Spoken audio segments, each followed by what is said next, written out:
Alright. The topic of nuclear warfare and its implications is a contentious subject to this very day. President Harry S. Truman made a decision that affected the course of human history by nuking the Japanese cities of Hiroshima and Nagasaki. The ramifications of this action echo through the ages and speak of a dark time in our history, when pressure from all sides caused a rash decision to be made. Though it may have ended the war quickly, it set up a future in which nearly every country has nuclear armaments. Given the technology at the time, further research into nuclear science was going to happen whether the bombs had dropped or not. The question is whether or not the nuclear age would have as much hostility if the nuclear bombs were never dropped. As for President Truman's handling of the situation, he caved to pressure from Congress to end the war quickly and made a massive misstep in the process. Nazi Germany had surrendered on May 8, 1945, and as a result, Japan had very few allies left at the time. This was their most vulnerable moment to this point in the war. However, the mentality of the Japanese people at the time was that they would rather die fighting than surrender. Some of the bloodiest battles from the war had taken place inside the Pacific Theater. This refusal to give up was prominent in Truman's decision to use nuclear armaments. Unfortunately, his decision to spare the lives of soldiers came at the cost of the lives of civilians. Rather than nuking entire cities, Truman should have set up a naval blockade instead. Preventing the Japanese from gaining additional resources would force them to rely upon the sustenance of the island nation, which they call home. Now, this would be a very limited supply, and soon they would be running out of food, oil, and morale. The Emperor of Japan would be forced to surrender eventually. Truman just sought to end the war as quickly as possible. As for the development of nuclear technology, it would be continued no matter what. If not the US, Russia would be working toward a nuclear future as well.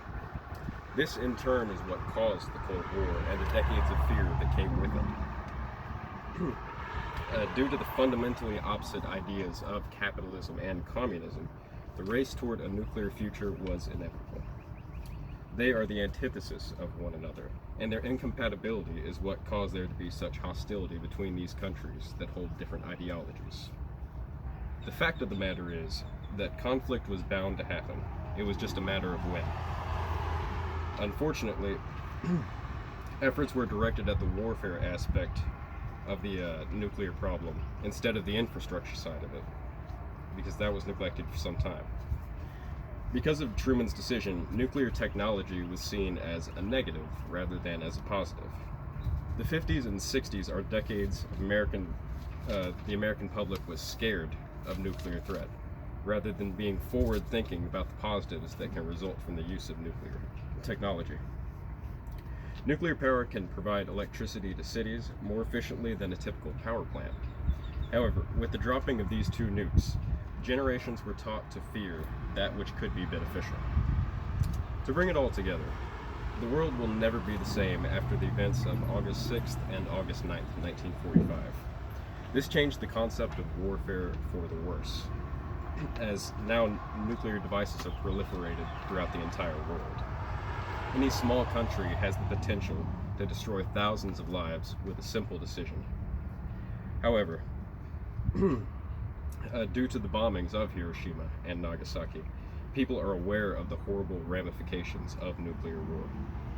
In recent years, there's been a push to reduce the amount of nuclear armaments throughout the world. Truman may not have made the right decision, but the world is trying to learn from that mistake and move forward to make a better and brighter future for all inhabitants of this planet. Though I offered a suggestion for how Truman could have gone about this differently, it's difficult to truly ascertain the situation when you don't have all the details.